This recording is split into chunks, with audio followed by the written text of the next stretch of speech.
क्या राम जी के वनवास के लिए कैकेयी माता सच में दोषी है? जय श्री कृष्णा दोस्तों। भरत जी और माता कौशल्या का संवाद। मित्रों, भरत जी और कैकेयी संवाद माता और पुत्र के प्रति कटुता पैदा करने वाला संवाद है। किंतु गोस्वामी तुलसीदास जी ने इस प्रसंग के माध्यम से यह बताया है कि भरत जी साधु है, संत है। माता के प्रति यह भाव उनमें आ ही नहीं सकता था। भरत जी जानते थे माता ने पुत्र मोह में परमात्मा का त्याग किया है। माता की आसक्ति परमात्मा में होना चाहिए और माँ ने आसक्ति परमात्मा से हटाकर पुत्र में लगाई है। इनकी आसक्ति को हटाना होगा, माता को परमात्मा से जोड़ना पड़ेगा। इसीलिए उन्होंने माता कैकेयी को बहुत तरह से कटु वचन कहे। भरत जी जानते थे इन कहे गए कटु वचनों के कारण अज्ञानी मेरी निंदा जरूर करेंगे। वह यह भी जानते थे कि चाहे मेरी निंदा हो, किंतु मेरी माता की आसक्ति परमात्मा में ही होने चाहिए। और हुआ भी वैसा ही।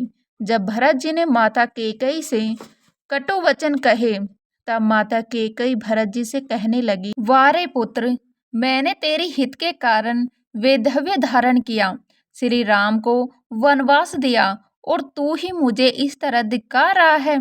तुझसे अच्छा तो मेरा वही राम था जो वनवास जाते जाते भी मेरे चरणों में प्रणाम करके गया और मन में जरा भी मेरे प्रति निरादर का भाव नहीं लाया। कैकेयी जी राम जी की प्रशंसा करने लगी, राम जी को पुकारने लगी। भरत जी मन ही मन थोड़े प्रसन्न हुए कि चाहे जो हो, माता का प्रेम फिर से राम जी से जुड़ा है।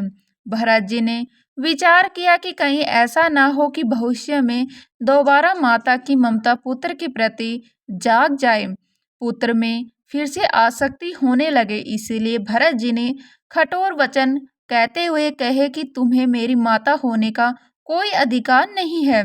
मैं आज के बाद तुम्हें कभी माता नहीं कहूँगा। फिर भरत जी ने कभी कैकेयी माता को माता कहकर नहीं पुकारा। दोनों भाई कौशल्या माता के पास गए। कौशल्या माता मेले वस्त्र पहने थे, चेहरे का रंग बदला हुआ था और व्याकुल हो रही थी। दुख के बोझ में शरीर सूख गया, ऐसी दिख रही थी मानो सोने की सुंदर कल्पलता को वन में पाला मार गया हो। भरत को देखते ही माता कौशल्या जी उठ दौड़ी, पर चक्कर आ जाने से मूर्छित होकर पृथ्वी पर गिर पड़ी।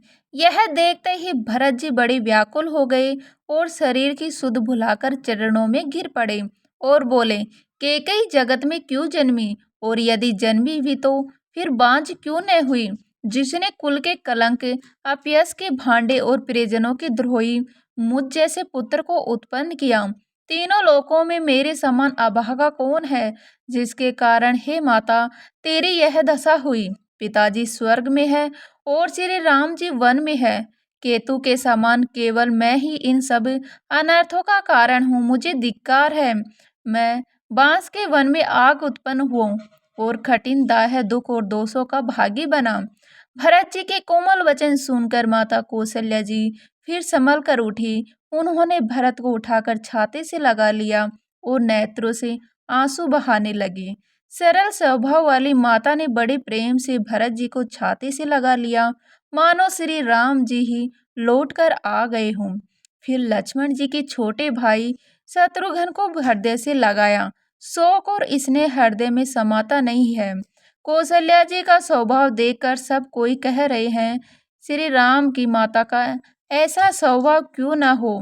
माता ने भरत जी को गोद में बैठा लिया और उनके आंसू पोंछकर कोमल वचन बोली, हे वत्स, मैं बलैया लेती हूँ, तुम अब भी धीरज धरो।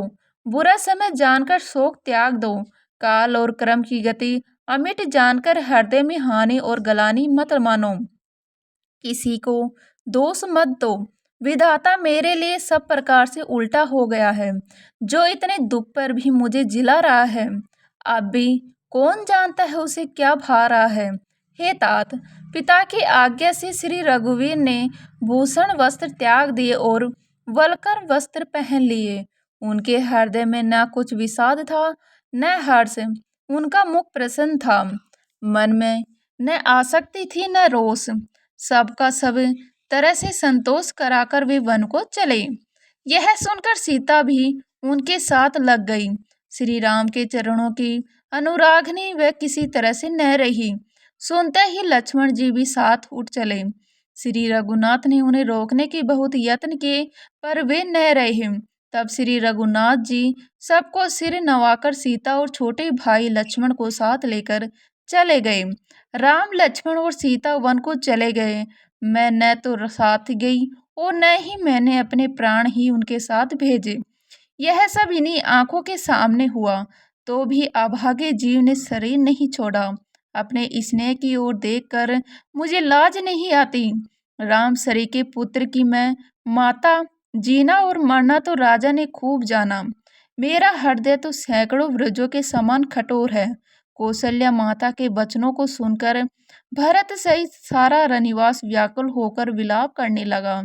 राजमहल मानो शोक का निवास बन गया। भरत शत्रुघ्न दोनों भाई विकल होकर विलाप करने लगे। तब कौशल्या जी ने उनको हृदय से लगा लिया। अनेकों प्रकार से भरत जी को समझाया और बहुत ही विवेक भरी बातें उन्हें कहकर सुनाई। भरत जी ने भी सब माताओं को पुराण और वेदों की सुंदर कथाएं कहकर समझाया। दोनों हाथ जोड़कर भरत जी छल रहित पवित्र और सीधी सुंदर वाणी बोले।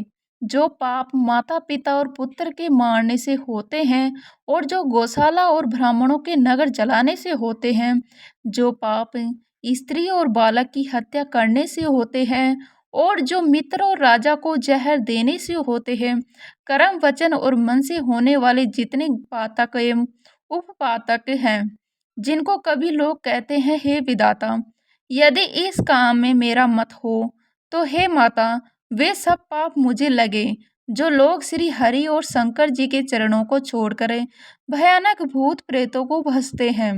हे माता, यदि इसमें मेरा मत हो तो विधाता मुझे उनकी गति दे। जो लोग वेदों को बेचते हैं, धर्म को दुहा लेते हैं, चुगलखोर हैं, दूसरों के पाप को कह देते हैं, जो कपटी, कुटिल, कलह प्रिय और क्रोधी है, तथा जो वेदों की निंदा करने वाले और विश्व भर के विरोधी हैं, जो लोभी, लंपट और लालचियों का आचरण करने वाले हैं, जो पराये धन और पराई स्त्री की ताक में रहते हैं। हे जननी, यदि इस काम में मेरी सम्मति हो तो मैं उनकी भयानक गति को पाऊं। जिनका सत्संग से प्रेम नहीं है, जो अभागे परमात्मा के मार्ग से विमुख है, जो मनुष्य शरीर पाकर श्री हरि का भजन नहीं करते, जिनको हरि हर का सुयंस नहीं सुहाता, जो वेद मार्ग को छोड़कर वाम मार्ग कर चलते हैं, जो ठग हैं और वेश बनाकर जगत को छलते हैं। हे माता, यदि मैं इस वेद को जानता भी हूँ तो शंकर जी मुझे उन लोगों की गति दे। माता कौशल्या भरत जी के स्वाभाविक ही सच्चे और सरल वचनों को सुनकर कहने लगी, भरत, तुम तो मन, वचन और शरीर से सदा ही श्री रामचंद्र के प्यारे हो। श्री राम तुम्हारे प्राणों से भी बढ़कर प्रिय है और तुम भी श्री रघुनाथ को प्राणों से भी अधिक प्यारे हो। चंद्रमा चाहे विष चुहाने लगे और पाला आग बरसाने लगे, जलचर जीव जल से युक्त हो जाए और ज्ञान को जान पर भी चाहे मोह न मिटे, पर तुम श्री रामचंद्र के प्रतिकूल कभी नहीं हो सकते। इसमें तुम्हारी सम्मति है। जगत में जो कोई ऐसा कहते हैं, वे सपने में भी सुख और शुभ गति नहीं पावेंगे। ऐसा कहकर माता कौशल्या ने भरत जी को हृदय से लगा लिया। उनके स्तनों से दूध बहने लगा और नेत्रों में प्रेमांसुओं का जल छा गया। इस प्रकार बहुत विलाप करते हुए सारी रात बैठे ही बैठे बीत गई। तब वामदेव जी और वशिष्ठ जी आए। उन्होंने सब मंत्रियों तथा महाजनों को बुलाया। फिर मुनि वशिष्ठ जी ने परमार्थ के सुंदर समयानुकूल वचन कहकर बहुत प्रकार से भरत जी को उपदेश दिया। वशिष्ठ जी ने कहा, हृदय में धीरज धरो और आज जिस कार्य के करने का अवसर है उसे करो। गुरुजी के वचन सुनकर भरत जी उठे और उन्होंने सब तैयारी करने के लिए कहा। वेदों में बताई हुई विधि से राजा की देह को स्नान कराया गया और उनके लिए परम विचित्र विमान बनाया गया। भरत जी ने सब माताओं को चरण पकड़कर रखा अर्थात प्रार्थना की कि आप इनके साथ सती ना हो। वे रानियां भी श्री राम के दर्शन की अभिलाषा से रह गई। चंदन और अगर के तथा और भी अनेकों प्रकार के अपार कपूर गूगल केसर आदि सुगंध द्रव्यों के बहुत से बोझ आई। सरयू जी के तट पर सुंदर चिता रचकर बनाई गई, मानो स्वर्ग की सुंदर सीढ़ी हो। इस प्रकार सब दाह क्रिया की गई और सबने विधि पूर्वक स्नान करके तिलांजलि दी। फिर वेद स्मृति और पुराण सबका मत निश्चय करके उसके अनुसार भरत जी ने पिता का 10 गात्र विधान किया। इससे आगे का प्रसंग आपको अगली वीडियो में देखने को मिलेगा। तो वीडियो अच्छी लगी तो लाइक करें, शेयर करना है तो प्लीज़ सब्सक्राइब कर लीजिएगा। मिलते हैं इसी तरह की नई वीडियो के साथ, तब तक के लिए जय हिंद, जय भारत, जय श्री राम।